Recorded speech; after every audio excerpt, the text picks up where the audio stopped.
পরিণাম হবে।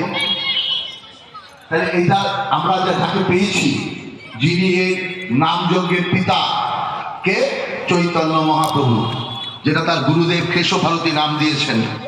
তাহলে এই যে কীর্তনের যে পিতা, তাহলে তাকে কে আনলো? কে আনলো?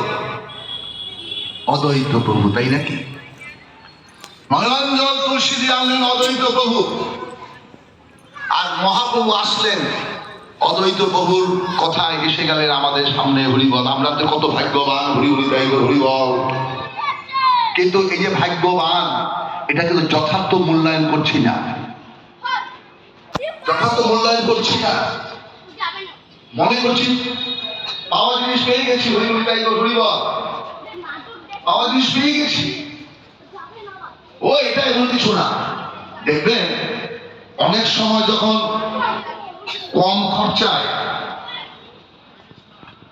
কম পরিশ্রমে যখন অনেক কিছু পেয়ে যাবে, তখন মূল্যায়নটা কম হয় না? হরি বলি তাই হরি বল, ও এমন কিছু না, এ পেয়ে গেছি, হরি বলি তাই হরি বল।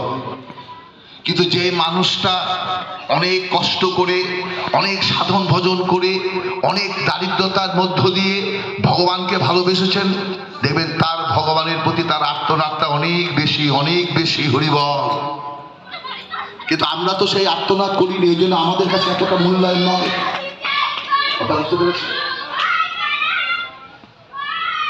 কিন্তু আমরা তো ভালো জিনিস পেয়ে গেছি, অদ্বৈত। তাই অদ্বৈত যদি না আসতো, তাহলে আজকে আমরা মহাপুরুষকে পেতাম।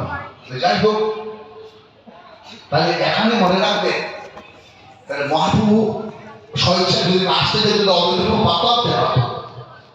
মা দশটা যদি বাঁধতে, মানে ওই দামে আমার লহু নমস্কার, মা দশটা বলছেন।